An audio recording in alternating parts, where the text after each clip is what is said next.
Hello and welcome to Outside Bozeman Radio and Podcast. We really appreciate your tuning in and hope you'll enjoy our content and our guests. Our show today is presented in part by Elkhorn Lodge, Yellowstone Wolf Tracker, Zalaby's Custom Catering, and the Yellowstone Gateway Inn. We are joined by some truly accomplished guests today who are both experts on wolves in Yellowstone National Park.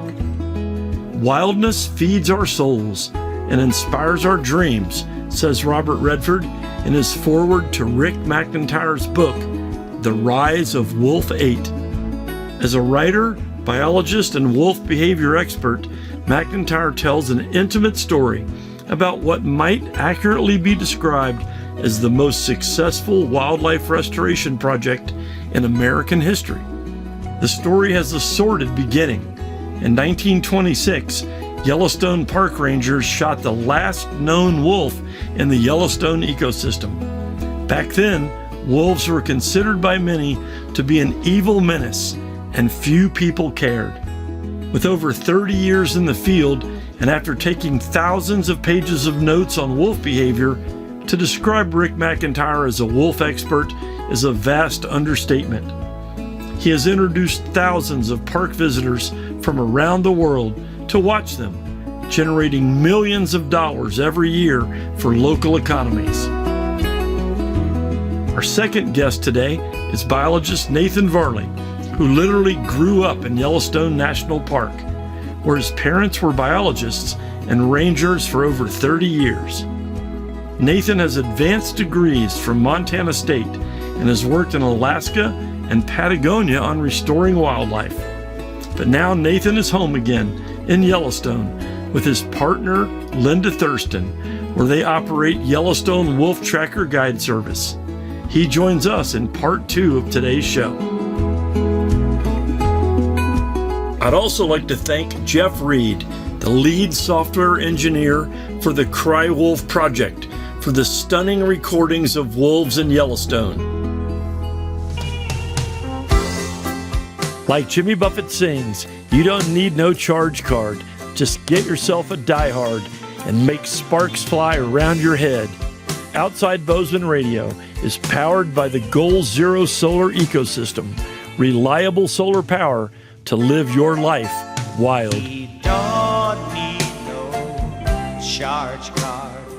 If you subscribe to Outside Bozeman Radio and Podcast, you can win some nice prizes. You can witness the triumph of Yellowstone's underdog wolf and the rise of Wolf 8, or a copy of Thinking Like a Wolf, Lessons from the Yellowstone Packs. So just take a minute and subscribe. It's pretty easy. Today, we're joined by one of the preeminent wolf researchers in Yellowstone. In fact, he has to be the preeminent researcher because he's done it for more days than anybody. Welcome, Rick McIntyre. Thank you, Leslie. Thank you. Tell me, how'd you get started in all this? Well, it's been a long journey that I never really expected. My degree is actually in forestry, and I did work for the U.S. Forest Service for some time. But I gradually realized that I was a better fit to work in national parks. I originally started as a firefighter in California at Sequoia Kings Canyon National Park, and then was very lucky to get an offer the following summer to work in what back then was Mount McKinley National Park in Alaska. It was renamed Denali National Park after that, so I'll refer to it that way from now on. I was there for 15 tourist seasons, and they have a wolf population there, and you could actually see them. And I followed one pack in particular, the East Fork pack, which at the time was very famous. After that, I worked in Glacier National Park to be around the wolves there. So I'd built up a fair amount of experience being around wolves. And then in 1994, which was the year before the Yellowstone reintroduction, I worked out an arrangement here in Yellowstone to transfer, and they gave me the title of Wolf Interpreter. The interpretive rangers are the ones that do the campfire talks, the slideshows, things like that.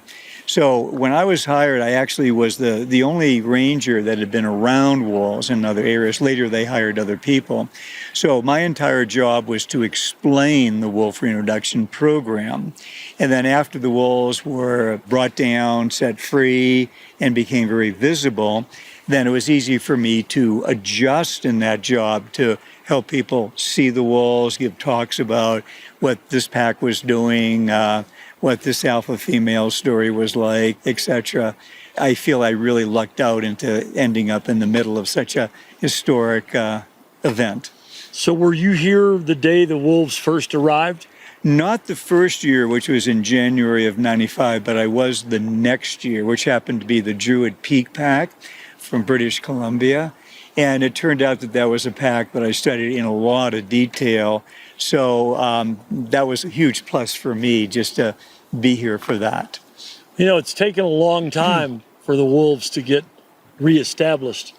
How exciting was that for you when it first started to happen? Tell me about the first time you actually came and saw the wolves here in Yellowstone. Sure. I believe I said that the first pack was brought in January.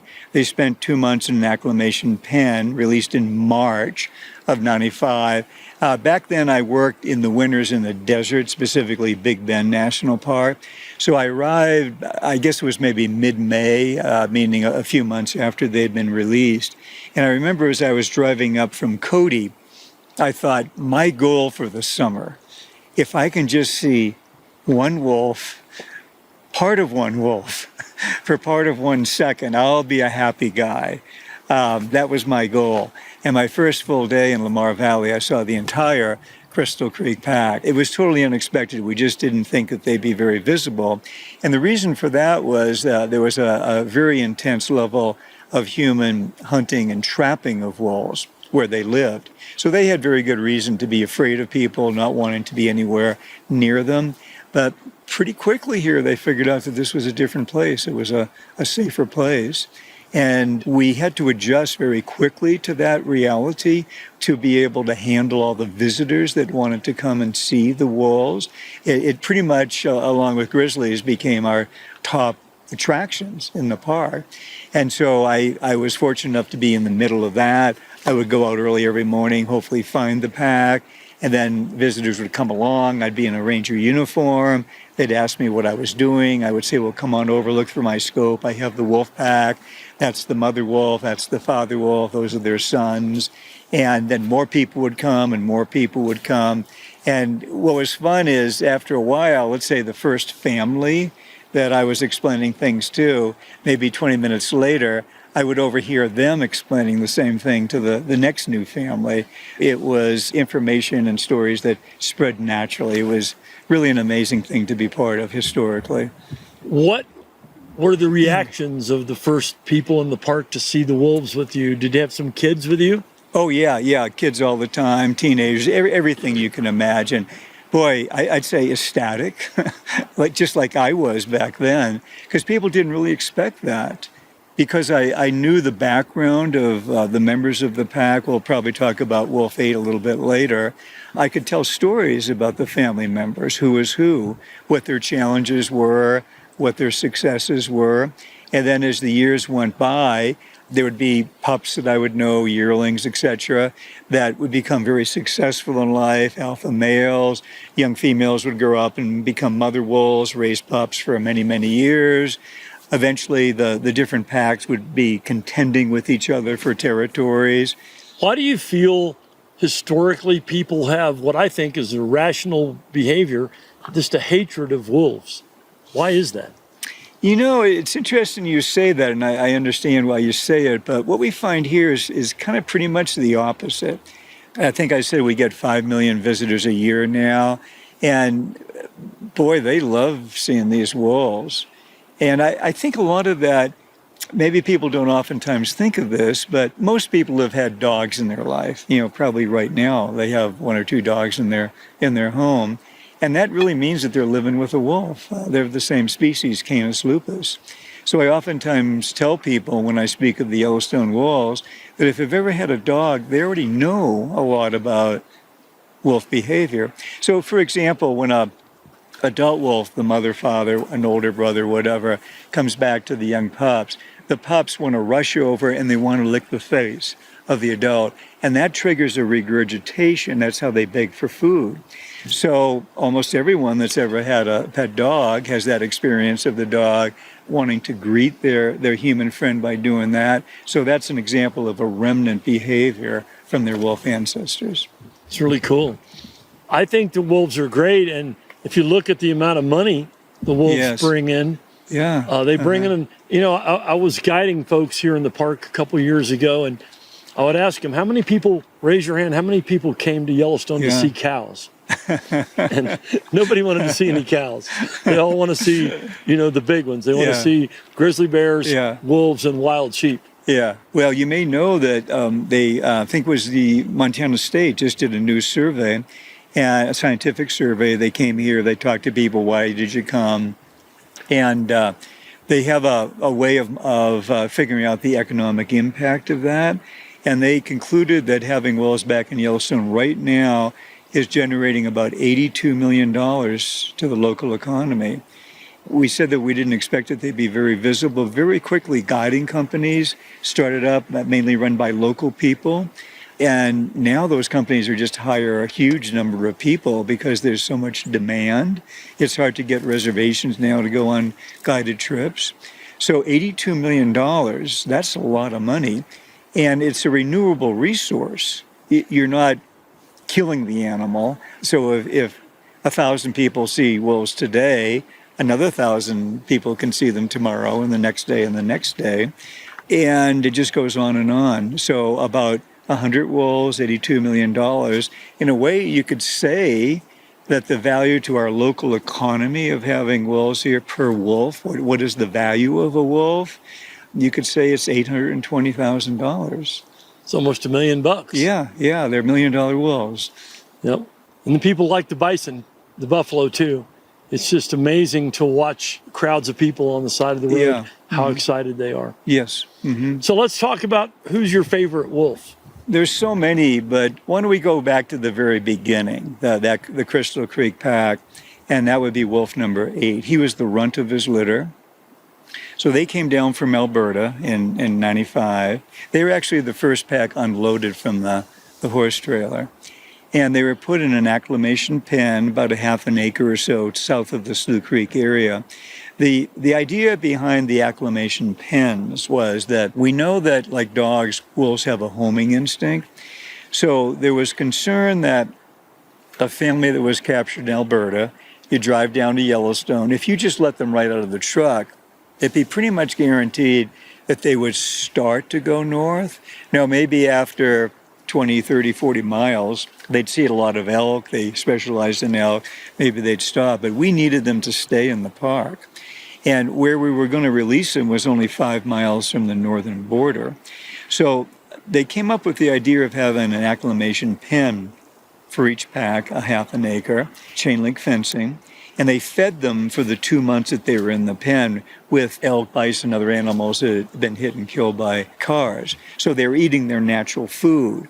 And through the chain link fence, it's almost funny to think of this, they could spend a lot of their downtime just by watching the elk walk by the fenced area or bison. So they were getting the idea, hey, maybe this is a pretty good place. Maybe it's better than the old home in Canada. So for the most part, and particularly that pack, they stayed put when they were released. So when I arrived just a little bit after their release, that area that I said where their pen was, south of Slough Creek, they switched over to Lamar Valley. And my first full day in the park, I saw them and saw them pretty much every day during the first part of that season. And I never expected that. And we could actually start to see them as individuals. The father wolf was jet black, very majestic looking. The mother wolf was nearly pure white, just drop dead gorgeous. And 3 of the brothers were jet black, just like their dad. But then 8, there was a problem with him. He looked different than everyone else. He had a very dull gray coat. To be blunt, he was never going to win Best of Show in the Westminster Dog Show. Plus, he was the smallest of the sons. And particularly when they were all in the pen, he was bullied and beaten up and chased, and he had a hard time. So to be like a kid in the neighborhood or the elementary school that looks different from everyone and also is the smallest. I kind of naturally have a lot of sympathy for whether it's a kid in that situation or an animal. So I was definitely rooting for him. And then everything changed in his story, particularly the way that I regarded him. And it happened to be a morning when 3 of the brothers were away from their parents. It was 8 and 2 of his big brothers. And they were just playing, chasing each other like kind of puppies would. And they stopped and they glared into a nearby forest, and something was there. And so they just ran into it. And I couldn't exactly see what was going on. I could see animals running back and forth. And then one of the big brothers, one of the black brothers, ran out, and he had an elk calf in his mouth. So now I'm pretty impressed as far as I knew that was their first kill. They had somehow worked together as brothers, as a pack of 3 brothers. And then the other black brother ran out, and then last as always was 8 trying to keep up. But it turned out that wasn't quite what had happened, because right behind 8, another animal ran out, and it was a huge grizzly bear. And it was the grizzly that had killed the calf. So the brothers had run in there, one of them grabbed the calf, ran off, and the grizzly wanted that calf back. And the problem was not only 8 was last in line, but he was the slowest. So he was running as fast as he could, looking back as the bear was gaining at him. And it was looking pretty bad. And just one swat from the bear would be enough to kill him. So I was very concerned, very stressed out. And then something happened that really changed his whole story forever. He stopped and he turned around and he confronted the bear. He stood up to the bear. He was maybe 80 pounds at most, the bear maybe 300, 350 pounds. So not much of a fair fight. And his brothers kept on running. They didn't even know what was happening behind them. So the bear stopped. And my sense was the bear was confused. It didn't understand, why is this little thing standing up to me? What's wrong with this picture? And by that time, the bear couldn't see the wolf that had the calf anymore. And my guess is the bear just decided, well, I guess I just lost it. There's nothing I can do. This guy doesn't have it. So he just turned around and walked away. But if 8 hadn't confronted him, I think he would have kept on running and probably smashed into those other yearlings and probably caused some harm. But I was the only one that saw that, not the brothers. And when he joined them, they didn't share any of it with him, even though he was the big hero. So a true underdog, but now I was saying, yeah, there's going to be a lot more to his life story here. And then I'll jump ahead. That fall, he was maybe the equivalent of a boy in a human family, 18, 17, something like that, and getting ready to kind of find his place in the world. So he was wandering around mainly by himself. And we think what happened was he heard some howling from the north side of Lamar Valley. Very likely he wanted to figure out, well, what wolves are those? Now, he didn't know what we had known. One of the other packs, the Rose Creek pack, that actually had come down on the same horse trailer, the mother wolf had had 8 pups that spring. However, her mate, the alpha male, was illegally shot and killed over near Red Lodge. So she was a widow with 8 pups with no help. And it would be almost impossible for her to enable those pups to survive. She needed a lot of help. So normally the park rangers do not intervene in wildlife situations, but this is really a critical situation. So they captured the mother and all the pups. They put them back in one of the acclimation pens. They dropped off food a couple of times a week for 6 months, and then the plan was to release them in the fall of '95. And that's when 8 comes back into the story. We think he heard those wolves howling. So he walked up there, and his timing was absolutely perfect because he arrived just after the pups had come out of the pen. We think he walked into this meadow, and for the first time in his life, out in front of him, he saw wolves that were smaller than he was. He had never seen a wolf pup other than himself and his siblings. Of course, he was a little guy. So now he was a teenager and he saw these little guys running around, and this instinct kicked in to help out. So he trotted over there with a wagging tail. He went into the play bow posture that dogs get into when they want to play. He made friends with the pups, played with them. We think he shared some food with them. And he didn't know it, but he was being watched by the mother wolf. And I think I said that she was desperate. She absolutely needed help now. And let's just say he wasn't the most ideal candidate applying for the job, but yet he was there. And he had already made friends with her pups. So he was in. That meant that they paired off as mates, and he became the adopted father of those pups. And that was the first case we ever had of that. And he became a great, great alpha male. He, the next year, had biological sons and daughters of his own. So that's when his whole life turned around and he became this legendary Yellowstone wolf. Wow. We'll jump ahead to the next spring, where those pups that he adopted now are yearlings, a year old. And by that time, he had sired 3 pups of his own. So he was the alpha male of a big pack now, a lot of responsibility. He was teaching the yearlings how to hunt. So they had killed an elk. They were getting ready to bring back the meat to the mother wolf and the new pups. And then we saw a problem. The Druid Peak pack, the pack that had killed 8's father, they came on the scene. And in front of the group was their alpha male, the very wolf that had killed 8's father. So 8 was in a crisis situation. What would he do? Should he run away, circle around to where his mate and his pups were, and make his stand there? The yearlings that were with him had never really been in a fight with another pack, so they wouldn't be of much use. I hoped that he would save himself and just run off, but he didn't do that. He charged at his opponent. And the details of that was the other alpha male, 38, was running downhill at 35 miles an hour. So 8 had to run uphill to even start the fight. If 2 alpha males fight, the way in which one kills another is to pin them and then bite the throat. That's the killing bite, just like it would kill a person. And the people that I was with, I felt I had to prepare them for what they were about to see. If it was a real mismatch of fighting ability, to prepare them for seeing the death of Wolf 8. But that's not what we saw. Somehow he won. Almost immediately. He just grabbed the other guy and tossed him to the ground and beat him up. The yearlings ran up. They were so impressed by their adopted father. And then they saw him let the guy go. And he chased him out of the territory. And then he brought everyone back to the mother and the pup. So that proved that when I thought, there's more to this guy than meets the eye, that, that was going to be his story. He was destined for greatness. Now, let's switch to talking about that son, 21. How is wolf number 8 related to wolf number 10? My friend Thomas McNamee wrote a book about wolf 10. Yes. And he was killed by Todd McKittrick. I believe. So that 10 was the wolf that I was speaking of. Yeah.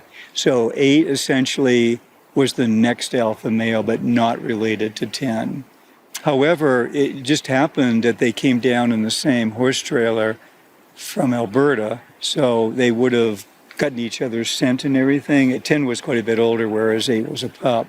So 8 would have been afraid of him back then, but that's one of the ironies of the story, that he was the avenger of number 10's death. Yep. But let's get back to 21. So 21 grew up to be a much bigger male than number 8, but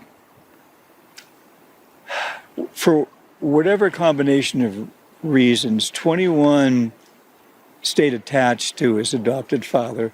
All the other sons and daughters that he was raising, the adopted sons and daughters, kind of drifted away, were doing other things. But 21 was very, very loyal to 8 and to his mother. And so he stayed with 8. They became hunting partners. 21, even when he became bigger and stronger than 8, always acknowledged 8 as the higher ranking wolf, so there was never a problem in that. And he basically was still kind of under apprentice to number 8. And then I think when 21 was maybe about 2.5 years old, that came time for him to leave. and he went into Lamar Valley. And right away he saw or heard the Druid wolves, the pack that number 10 had been the alpha male of. In other words, a very aggressive pack. However, 10 had died by that time. He, like 8's father, had been illegally shot outside the park. So we had one more case of a mother wolf with young adult daughters and pups that needed a male right away, and 21 showed up, and he was, by far the greatest candidate that they could ever recruit. It happened around Thanksgiving. Bob Landis filmed it, and you can see 21 coming on the scene, seeing those young females wagging his tail, and boy, those females, as soon as they saw this very handsome black wolf, they were all in, and they were just wagging their tails at him. They ran over, they were playing with him, flirting with him, and he was in that day, no question. And so it was a perfect situation for him. And there was a problem that developed. One of the young adult females was known as Wolf 40. And in human terms, she was probably a psychopath. So much so that she attacked her own mother and drove her out of the family, drove one of her 2 sisters out of the family, turned on her last remaining sister, who was Wolf 42, and just relentlessly attacked her. And 2 years in a row, 2 springs in a row, killed all of her sister's pups, which is the worst possible thing that you can do within a wolf pack. You need pups to replenish the adults. So we've never had a wolf that was as violent as 40. The more we watched 42, we saw that she was gifted in many ways, maybe not with physical strength, but in leadership and getting everyone to cooperate and work together. And it actually made her life worse that 21 wanted to be with that sister, not 40. So you can think of that in kind of a human situation. 2 sisters, the boy comes along and wants to be with sister number 2, and sister number 1 doesn't like that. So it was very difficult for 42. And 21 seemed to have this ironclad rule that he would never do anything to harm a female. So he really was kind of stymied. 42 would kind of run away and maybe stand behind 21, and 21 would just calmly stand there, saying, well, why don't you just kind of stay over there? Don't bother her anymore. And that kind of worked, but it was a gigantic problem. And what we gradually saw happen, it took us a while to catch on, but by that time there were a number of young adult females. They were getting, along with 42, pregnant for the coming spring. I think there were, including 42, 4 pregnant females, her and then 3 young ones. And then, of course, 40. And so to protect her pups, this time, 42 denned 5 miles away from 40's and in a forest. And I'm sure she was hoping that maybe this is far enough that they'll survive. But one day that spring, right after the pups had been born, I saw 40 leave her den, walk those miles, go into that forest, go up the hill, and I lost her heading in a beeline to her sister's den.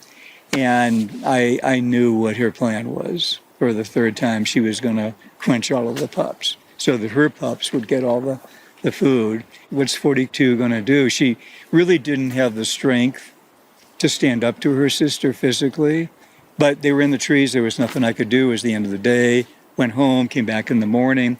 I was with the Park Service at that time, so I had the telemetry equipment. Both of those sisters were radio callers, so I got both of their signals, meaning they were in the area. But because of the trees, I just couldn't see anything. And so I was just standing there in uniform with a spotting scope.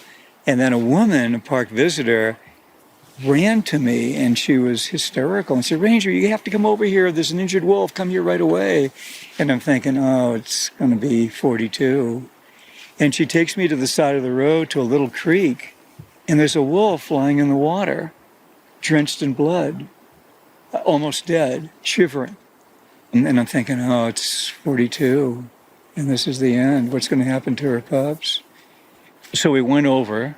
We saw a very highly injured wolf in the creek, covered with blood. At first, I assumed it was Wolf 42, who was black. But then when I got a little bit closer, I could see, yeah, you know what? Under the blood, the fur is gray, the color of 40's fur. And we pulled her out. She was dying. She died a few minutes later. She was just riddled with wolf bite marks all over her body, meaning a lot of wolves had attacked her, meaning all those allies that 42 had put together over the years, those 3 younger females. So instead of just one older sister versus the other older sister, it was a team of females that stood up to the alpha female. And what happened next was, in a way, even more amazing, that they finally had defeated 40. 21, the father of all the pups, he was in a crisis because he was back at 40's den and the pups were crying out to be nursed. And there was no mother to nurse them. So we saw him leave that den, walk the 5 miles to 42's den, got her, brought her back to 40's den. I figured to show her the pups and hoping that she would do something, meaning nurse them, because they weren't old enough to eat meat. So 21 was helpless despite his strength. But then you think, well, what should 42 actually do? Should she take mercy on those pups? Or what if they grew up to be just like her mother? In another couple of years, they would turn on 42. So it was a fascinating situation to be in the middle of. It was a thick forest, so we just couldn't see. She went back one by one. She carried in her mouth all of her pups. She got the other 3 mothers to bring all of their pups. So she reorganized the whole pack way more efficiently. As far as you knew, whatever pups were surviving were here. That made it easier for 21 and the other adults to go out and hunt, make kills, bring back food to the one location rather than many locations. She carried her pups. And it took a few weeks, maybe a month. And then finally, after watching every day, we saw 42 come out in a bit of an opening in the trees, a small meadow. She walked from one side to the other. And behind her were the other 3 mothers. Behind them, we started to see pups in single file, like a Cub Scout group. And by the time all the pups walked through the meadow, our count was 21 pups. Pretty good proof that she was raising her sister's pups. So, you've written about 10 books, and you're about to come out with number 11? Yeah, we did a children's version of the Wolf 8 book this summer, and actually this spring, called The Unlikely Hero, The Story of Wolf 8. They say it's for middle readers, which I think is like maybe 4th graders up. And the next book in the main series is called Thinking Like a Wolf. And a lot of that is on the various life strategies of wolves, such as, do you disperse and leave your family to find a mate? Do you stay in the pack and perhaps eventually challenge the alpha in your position? Or do you kind of bide your time waiting for the alpha to die, get sick, or become incapacitated, and then you're just kind of promoted without having to fight?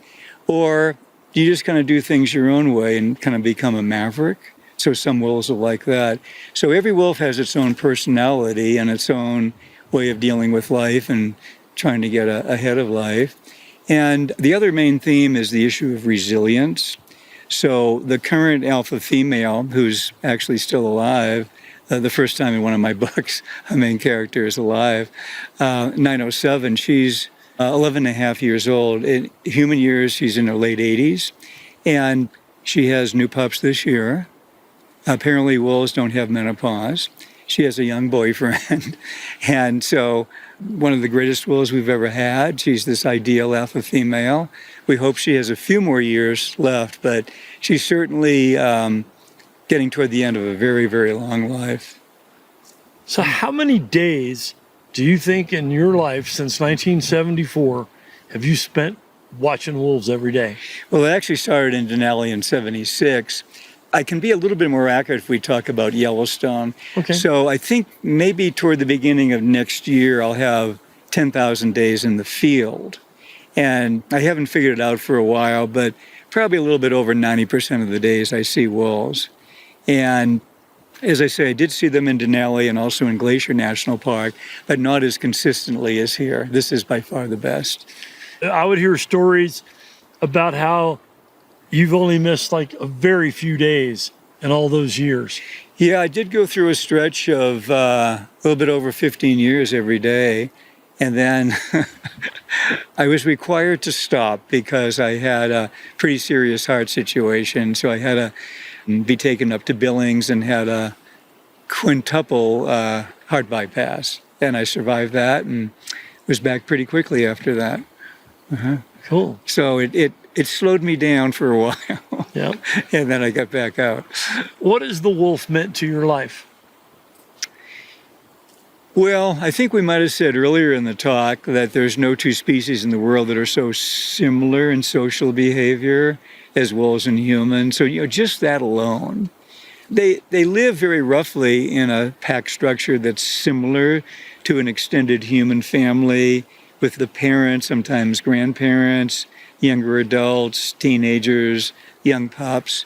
They have to find a way to cooperate and work together to be successful. Despite the fact that they have rivalries, they're competitive, and that relates to a lot of human stuff too. Sisters in a human family, brothers in a human family, they're competitive. Maybe a good comparison, to be more specific, would be a human family where the parents have a successful business. And let's say there's maybe 3 sons and 3 daughters. And if they want to, they can all stay in the hometown, they can get married, they can have kids, and they can continue to work for the family business, whatever it is. But then there's, after the dad retires, who's going to take over? Will it be the oldest son? Will it be the youngest son? Will it be a daughter? So wolves kind of deal with the same thing, except it's a male-female hierarchy. And it's not necessarily the biggest and strongest wolf that becomes the alpha. 907, I would say, is probably at a genius level at social skills, getting everyone to work together. And like 42, being really good at befriending other females to get them to be an ally with her. That's how she regained the alpha position in one case. She just had more females on her side than her opponent, and it enabled her just to coast right into the alpha position once again. So what do you do if you weren't watching wolves every day? I mean, my God, it's like the most incredible stretch. Yeah, I don't know. I kind of hesitate to think what I might be doing.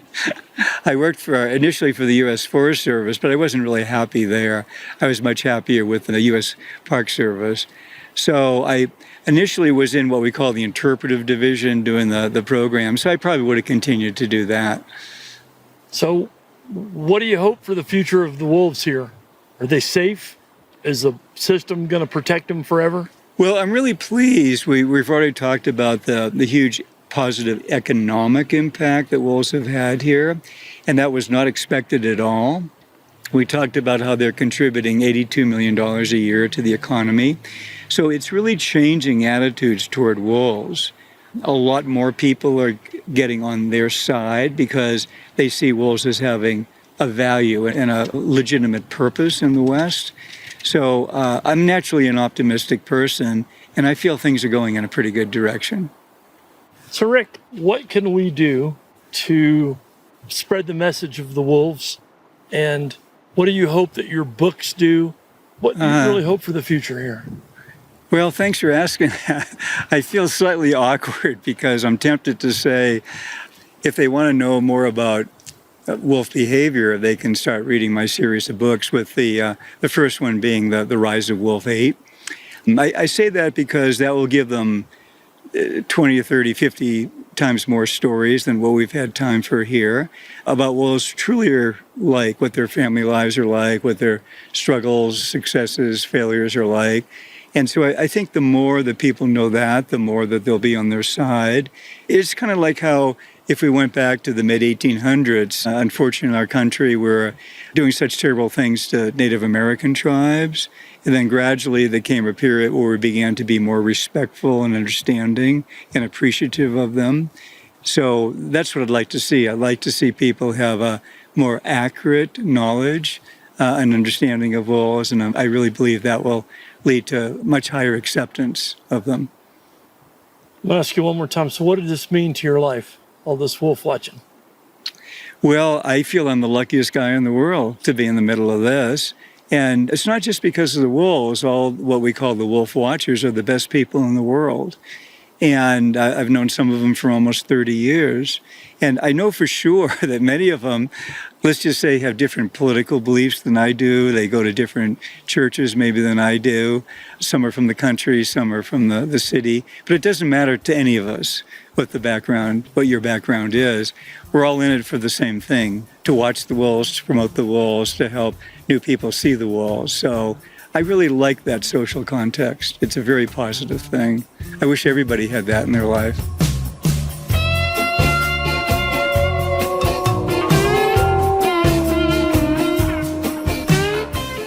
The Elkhorn Lodge in Cook City offers 2 comfortable cabins with kitchenettes and 6 deluxe motel rooms conveniently located just 30 minutes from Lamar Valley. Check out their website at www.elkhornlodgemt.com. Yellowstone Wolf Tracker provides expert local naturalists that produce memorable wildlife watching encounters year-round in Yellowstone National Park. For more information, visit wolftracker.com. Salaby's Custom Catering, providing exceptional service and personalized experiences for intimate gatherings or group celebrations. Learn more at salabyscatering.com. The Yellowstone Gateway Inn. Make your wolf watching base camp at the Yellowstone Gateway Inn, minutes from the north entrance in Gardner. More details and reservations can be made at YellowstoneGatewayInn.com.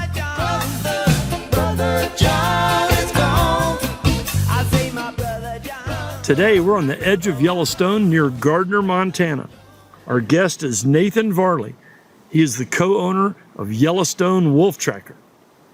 Hi there. Good to talk with you today. So how did you get started in the guide business in Yellowstone? Well, I think I might have been someone that was destined to do something like that because I grew up in the park. I spent my youth at Mammoth Hot Springs and Lake Village. My dad was a fisheries biologist. My mother also had the background in biology. And so I was always interested in the natural world. And I'd always be taking people to see parts of the park, even informally in my youth. And so perhaps that's just how I grew up, is showing people the park and what I love the best about the park, which is quite a bit. But I've kind of gravitated towards the wildlife, which garner a lot of attention, and done pretty well when it comes to showing people the wolves, the bears, the bison, and all the iconic wildlife of the park. If you look at the ratings on your website and the TripAdvisor ratings, you're running what people seem to think is a stellar operation.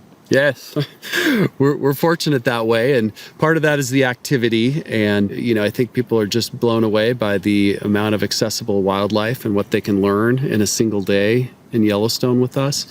And the other part is just honing our craft and being proud of what we do, and it shows. And we've been at it for 20 years. So some of the pioneers in the industry of wildlife watching guide services in Yellowstone. So I think we've kind of got it honed to a sharp edge. 27 years ago, this summer, there was an event that you were part of. How did you end up involved with the Wolf Project? The Yellowstone Wolf Recovery is quite famous, of course, but I was around back in the 90s when that was at first being talked about and then later being executed as a plan to recover the gray wolf in the Rocky Mountains, and starting in Yellowstone. And I was a young wildlife biologist at the time. I was traveling around actually working in different places, some work with pine marten over in Idaho, and then on a moose study in Alaska. When my next job fell through, I came home, my parents still living in Mammoth in the park, and I got to be involved with the Yellowstone Wolf Project. I mean, just kind of a backdoor entry sort of thing. I had my own housing because I could stay with my parents in the park, and was okay to volunteer for $7 a day, which was our initial compensation package. But I got to be involved with a really exciting project, which was bringing in wolves from Canada and acclimating them in the park before releasing releasing them into the wild. And some of my first days on the job were either feeding wolves in captivity or monitoring the wolves that were already free roaming on the landscape, which kind of changed everything for me at that point. It was kind of seeing wolves be wolves was really captivating. And you also met somebody kind of special during this time, right? Tell me about that. Right. My wife and I, Linda Thurston, both were volunteers at that time, and we met doing that work and started a relationship there. Dr. Doug Smith, who was the project boss for 20 years, gave us a very special gift related to the wolves at our wedding ceremony. So he and others kind of watched us become a couple and supported our work with wolves ever after. And some of my best friends today still work with the Wolf Project, like the current boss of the project is Dr. Dan Staler, a close friend of mine. So it's a family, and I'm just really happy to be, part of that group.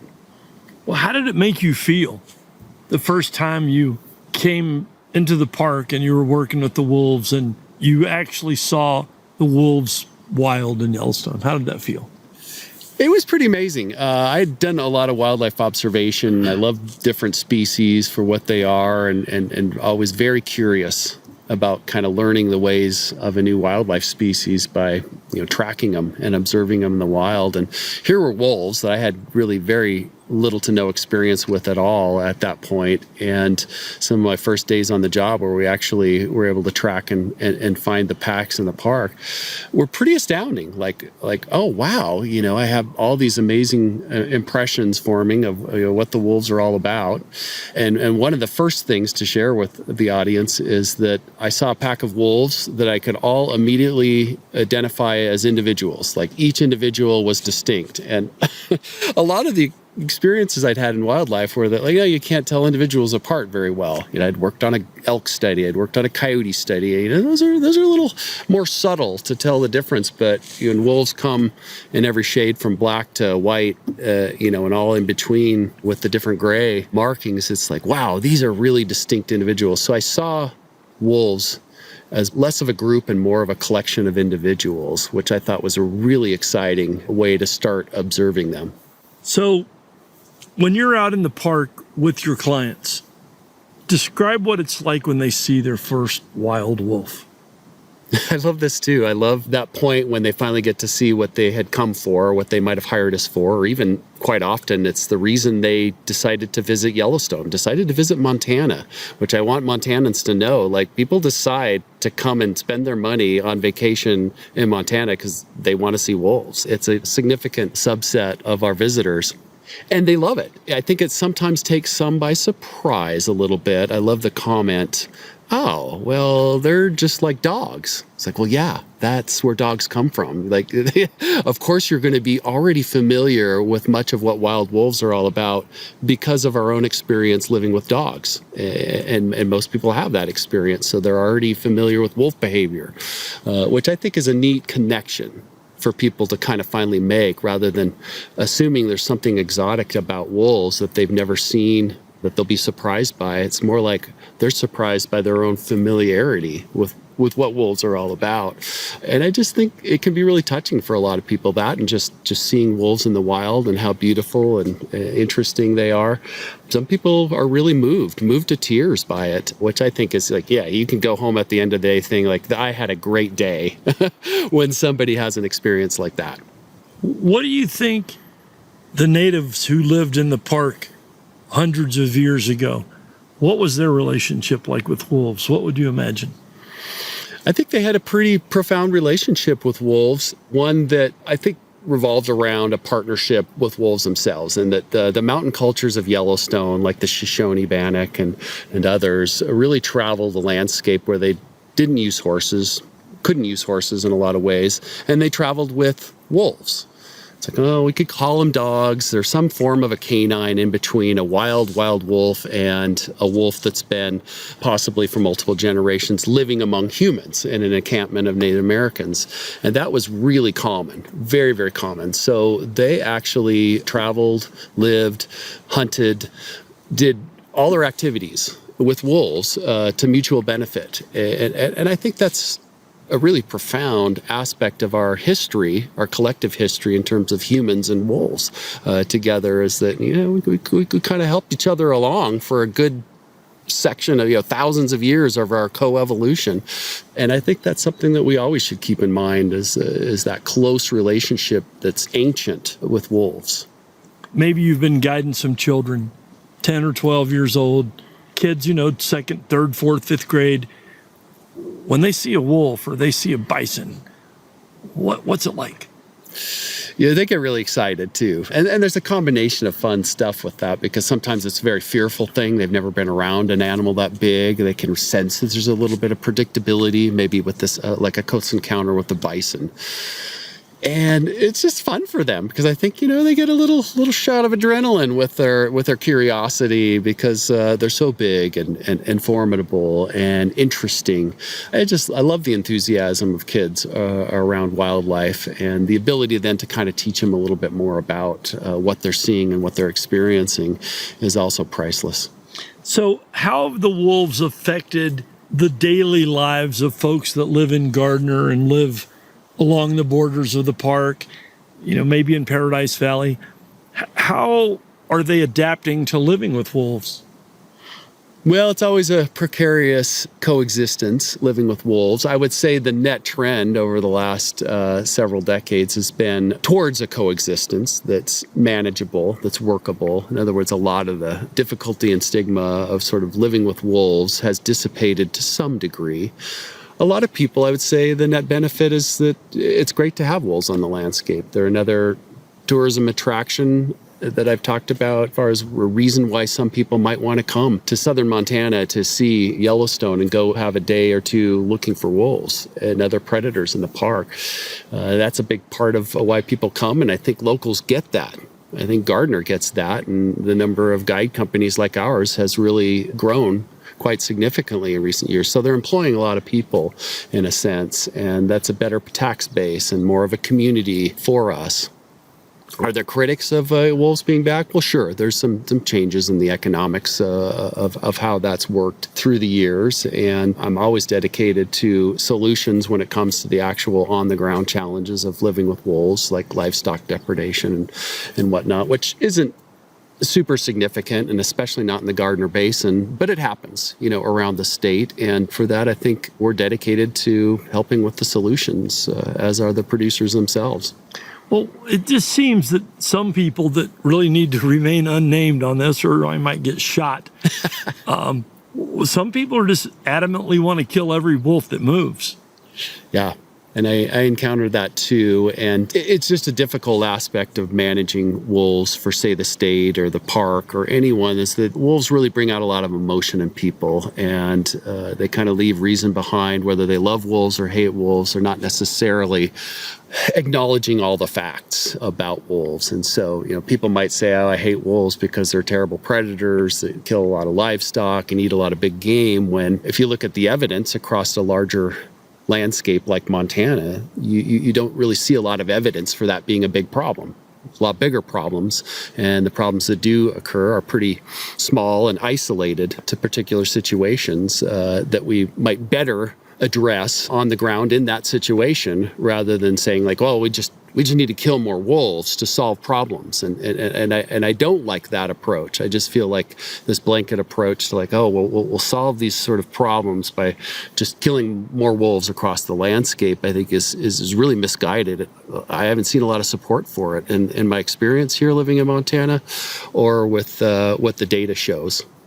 Well, tell me about the event that happened in the last couple of weeks where there were some elk at the high school, and I guess some wolves came down and paid a visit. Right. The way I understand it is during the night, the local wolf pack around the Gardner area, this is a wolf pack that we call the 8 Mile group, and one of our guides, Jamie, just saw them this morning, coincidentally, not far from Gardner in the park. It's exciting, to have a local wolf pack, and wolves do what wolves do, is they often hunt elk at night, and they might make a kill, and that kill just happened to end up on the football field of Gardner High School, my alma mater. I graduated there in 1986. But it's exciting that something like that kind of an event in nature can coincide with school. happening, and kids can learn about it. And of course, I don't think there was any big problems with that, other than leaving a consumed carcass on the field to be cleaned up. But I think people were kind of excited about it. How did the local people react? I think varying degrees, as they always will with a subject like wolves in general. But I think people of Gardner, they know they live right next to nature. I mean, we have bison herds crossing through town over the bridge. We live with elk and deer constantly. Mountain lions prowl through the neighborhoods occasionally. It's just an aspect of living with Yellowstone as your doorstep, and you need to adjust to that or you're in the wrong place. It's just inevitable. So I think Gardner understands that's who we are. That's part of our identity.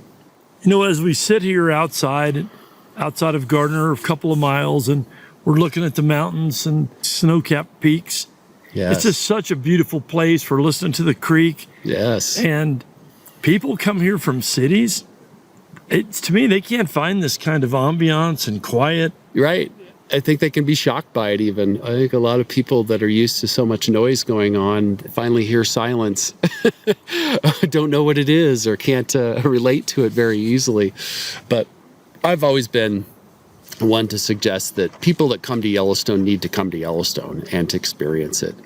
I think it helps them connect with wild nature, and they're better for it. So they go away from this place, not with a singular experience, but with this ability to kind of connect with nature in more events and more situations, perhaps back home, where they get involved with advocating for their local refuges or parks. And I think that's just the value of Yellowstone, is to give people that incredible nature experience and then see them invest further in that in the future. I think it's highly possible that a kid comes here, 10 or 12 years old, and see this unique wildlife habitat and see wildlife and hear wildlife, hear a wolf howl, hear elk bugle, and they take that home, and like you said, they start to appreciate wildlife more at home. Yeah. But then as they grow up, they become more interested in wildlife, and then you have something that helps them out. Tell me about your program with students. We just have had great luck through the years of bringing in student groups from middle school, high school, college level that can go on these field trips or an actual field course for some number of days or weeks sometimes, and just interact with them, kind of able to do a deeper dive than we can with any one couple or family on a single day. We can teach them about the issues, very complicated issues around the park for animals like wolves, grizzly bears, and bison, and just really get into the nitty-gritty of what Yellowstone is all about. And I think that for us is good for the student, but also really fulfilling for the guide and for the instructor. So we love those kind of groups and really engage with them. So what do you think are the really big issues that are facing Yellowstone right now? Well, everyone talks about visitation to the park, and we're over 4 million visitors a year pretty much, and that could increase. Is there enough parking area? Does traffic flow through the park during the peak season in an acceptable kind of way? Are people able to get the Yellowstone experience, or is it too obstructed by traffic and crowding and that kind of thing? And this is a common situation for a lot of national parks that at some point have to reckon with the amount of visitors for the amount of infrastructure they have at a park to accommodate them. And Yellowstone's kind of right at that point now, where they're considering a lot of different options to mitigate, I should say, traffic and crowding and that kind of thing. And who knows, down the road they may talk more about limiting access to the park. I don't think we're real close on that, but it continues to be a pretty big debate, and I'm kind of on the side of let's keep the Yellowstone experience special. And part of the Park Service mission, of course, is to preserve it unimpaired for future generations. By all means, I hope we continue to have the Yellowstone that I know to pass on to the next generation. Well, let's skip over to the Yellowstone River for a minute. Yeah. Let's talk about water quality. Mm-hmm. What's going on with the water quality in the Yellowstone? It comes out of the park about as clean as it can be. Yeah. So what happens to it downstream? Yeah, very pristine and the lifeblood of the valley.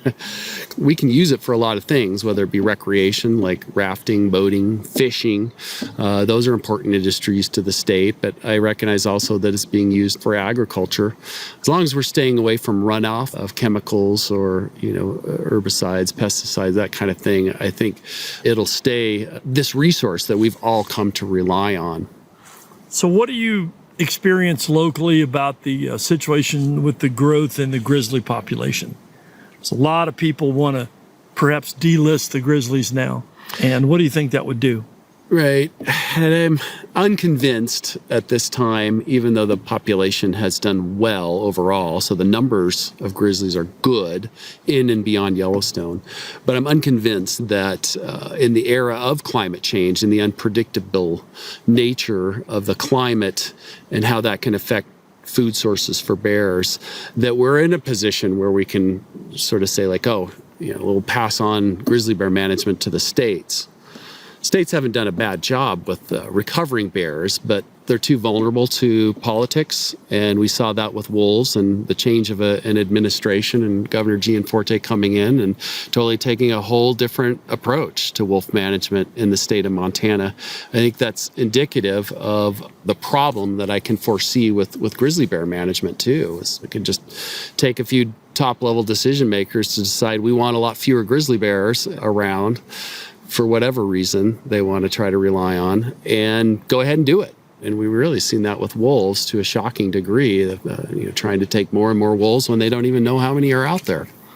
Well, I've been here a long time, and I've guided in Yellowstone, and I've done river guiding down in the Tetons. And I got a chance 4 years ago to see 399 and the 4 cubs. Yes. And there were 400 or 500 cars parked, 1,000 people with cameras.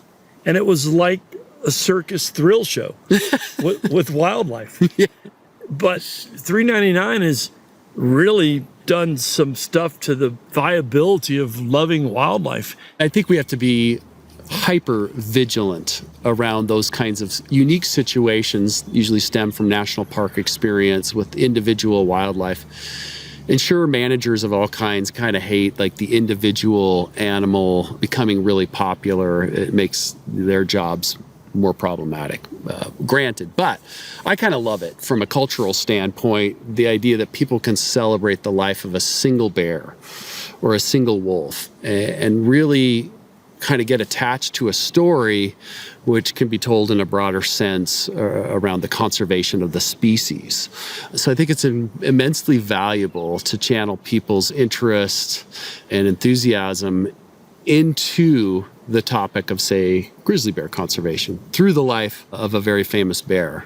I'm all for it. It's unique and it's challenging sometimes, but it's also extraordinarily valuable for conservation going forward. Well, it's inevitable that 399's offspring are going to get into some trouble. Yeah. Some have. Right. And trouble's out there all over the place. So I think it's our responsibility to keep the bears out of trouble. I think it is too, and we totally agree with that. And even locally here, myself and a lot of the guide community, people like Evan Stout, working with Bear Creek Council, have Bear-Proof Gardener, or are working at it, right? It's this idea that we get a lot of new people, new landowners in town, aren't really familiar with the fact that bears come into town, and we can't let them get our garbage. We can't let them get any food if they come into town, because that could lead to the end of their life at some point. We've really dedicated ourselves to a lot of work, a lot of fundraising, a lot of effort behind trying to be a model community for living with grizzly bears and black bears and other wildlife, rather than just suggesting like, oh, that's somebody else's problem, like the state or the park. No, we want to be part of the solution. And there are some bears outside of the park that draw a lot of people. There's a ranch 10 miles as the crow flies from where we're sitting, that people can drive up and park and see 10 or 12 bears any given afternoon. Yeah, amazing. Basically, they're viewing bears on a private landscape, so it's property that's owned by private individuals, in some cases are in the cattle industry, and yet they also have this bear watching thing going on. So it's a delicate balance, and attention to how that's managed and facilitated has to be done, but it's a very special experience for both the people that live there as well as the people that visit here go in the evening to this rural landscape, a working landscape in Montana, and yet enjoy the wildlife that benefit from that landscape. I think it's a win-win. Yeah, I think the ranchers being pretty responsible. Yep. There's a lot of bears and there's a lot of people, and with a lot of people come people throwing out trash. I mean, I just can't even believe that people drive through here and throw trash out the window. It really is mind-boggling as well. And I'm with Bear Creek Council as well, a local nonprofit organization. We clean the stretch of highway leaving Gardner. And so we're amazed at all the people, we call it like jettisoning your stuff before you go to your flight in Bozeman. So they just throw everything they don't want to fly with out the window. Well, if we see somebody littering, maybe we should just shoot them and leave an extra food source for a grizzly. It just pisses me off when people throw out trash, and I'm sorry about that. Yeah, it is difficult. So tell me about the different tours that you offer. Year-round, we'll just provide a guide service. So this is the idea of matching you, your group, your family, whoever it happens to be, with one of our guides. And they'll take you out into the park. We always get an early start, early morning stuff for better wildlife activity and kind of escape the crowd during the busy season. And we usually see quite a few different species of wildlife: wolves, bears, bison, moose, elk, bighorn sheep, mule deer, mountain goats. All those are on our list. We try to see them and usually have pretty good luck year round. We also do some off-season programs. The idea of trying to get people to visit Yellowstone during a time when everyone else isn't already in the park. So fall, winter, spring, we offer a package. You know, it's all inclusive. Come stay with us in Gardner for a week. We'll show you wildlife. We'll focus some more on wolf sightings, and you'll learn a lot and meet a lot of local experts. And our food is fantastic. We use Zach's Montana Kitchen in Livingston. Shout out to him.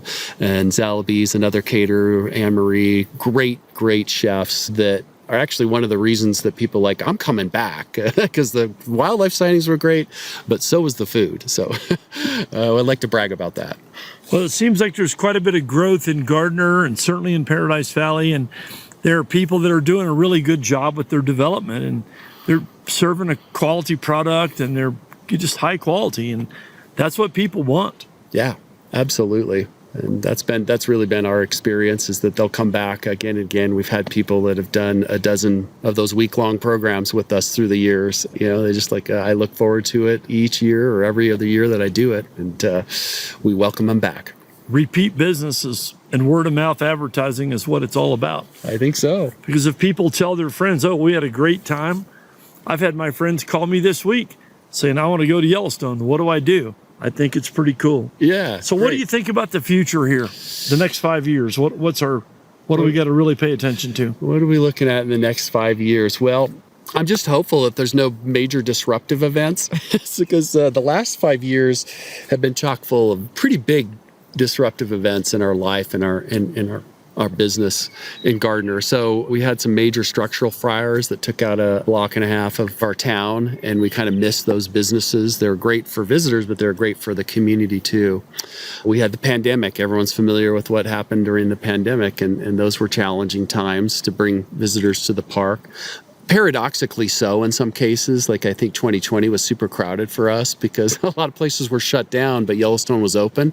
So everyone thought the best idea was jump in a car and drive here and stay self-contained. I've never seen so much traffic in Yellowstone because everyone was kind of stuck in their own cars driving around. And then we had the floods, and people locally are pretty familiar with the flooding that occurred in June of 2022, and we got cut off from the park temporarily. And it took 4 months to build a road back to Mammoth Hot Springs and get us reconnected to the park to continue a business in our lives. I'm hoping in the next 5 years for an absence of disruptive events. Should those arise, well, geez, I think we're prepared in some ways for it because we've really overcome the challenge of so many of them so far. We're still plugging away. Well, the flood was an interesting experience. I was here for that. And now that I just drove through Lamar Valley and the park in the recent several days, the Park Service, it seems to me, has done a remarkable job with the road. And the roads were always the biggest problem in the park. Yes. I mean, they're just old. Yeah. And once the river rose its head and said, watch out, now the roads really had to move. Yeah, it was a wake-up call event, but I couldn't agree more with you on complimenting the Park Service and the governments that really pitched in to make the recovery much more swift than I was expecting it to be, really. I don't think there was any political argument that we didn't need to reopen Yellowstone from its north entrance. It was across the board. Everyone was on board with like, no, let's get Yellowstone open. And they did, and it was amazing. So Nathan, tell me about how our wildlife policy affects what's going on. What are the groups that are affecting the policy? Yeah, I think our new industry is getting a larger and larger voice in decision making in terms of like, okay, we're non-consumptive wildlife users. So wildlife watching essentially in Yellowstone, but not limited to Yellowstone. And the beneficiaries there are the corridors in say, Montana or Wyoming, where people benefit from that kind of tourism. And I think we have an investment in how wildlife are managed, not just in Yellowstone, but well beyond. And for example, I've been an advocate of free roaming wild bison for a long time. I don't think we've really tried too much innovative work to try to have or live with more bison as wild animals on the public lands of our own landscapes outside of Yellowstone. And I think that's a shame. I understand there's a challenge there. But I also feel like the net benefit long term of having bison on your landscape and the kind of feeling that would bring to the communities that have them, I just don't think it can be measured very well in its benefit. I just think it's great. And then you can look at predator management, the idea of wolves and bears to some degree, aren't really too welcome or well regarded in much of the state. And I think these are extraordinarily beneficial animals for the ecosystem. They have this role to play, but also to the people that live here. I mean, one reason we like wolves and bears running around is that like, hey, I live in a wild Montana and I love that. And I want to live in places that have healthy populations of these animals. So it's just kind of this basic intrinsic value of these animals that we've got to recognize in our future policy making. Well, Bozeman's growing like crazy. I mean, we call it Bose Angeles, and it's pretty close. Yep. And the people that are coming there, they're coming here because they want to experience wild. Yeah. They want to go fishing. They want to go hiking. They want to go mountain bike riding. Right. And if we destroy the habitat, then we've destroyed the reason people really want to come here. That's it. We've got to find that balance so that people can enjoy and recreate outdoors. I'm all for that. I do that kind of stuff myself and really love it. And let's just save a place for all these animals that we also love that are kind of part of that setting, an essential part of that setting. Let's do right by them, and they'll take care of themselves after that. It seems cliche to say the last best place, but it really pretty much is. I think so. That's why it has a lot of attention today, as people want to move to that last best place. And I see that. I get that. The growth of Bozeman is startling for many people, especially, as somebody that lived in Bozeman in the 1990s and graduated from Montana State with a biology degree. I've seen it change a lot. But I feel like if people's hearts are in the right place that are moving here, they can help be part of that conversation for how can we keep the Montana that we love the last best place. Let's have that conversation. Tell people that it really is windy and cold a lot. Yeah, they might not want to stay for the winter. I've lived in Big Timber for 13 years, and I came up with a T-shirt idea that says, "Life in Big Timber, Montana really blows." And I could have probably increased my retirement account in sales of that shirt. There you go. Yeah, that would work in Livingston too. Yep, you could have one for a lot of places. Yeah. These communities that border the park, near the park, you look at Cody, Wyoming, you look at West Yellowstone, you look at Livingston, you look at Gardner. The park is the lifeblood of these places.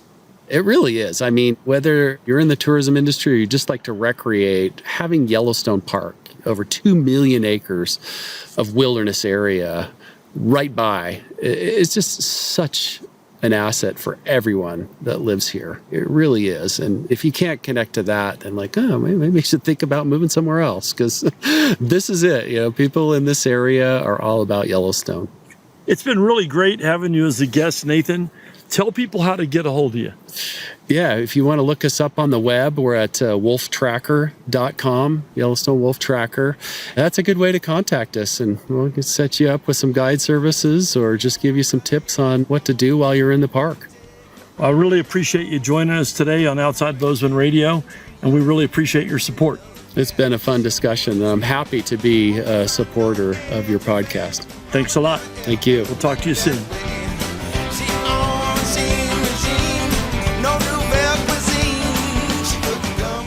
Thanks for joining us today on the Outside Bozeman Radio and Podcast.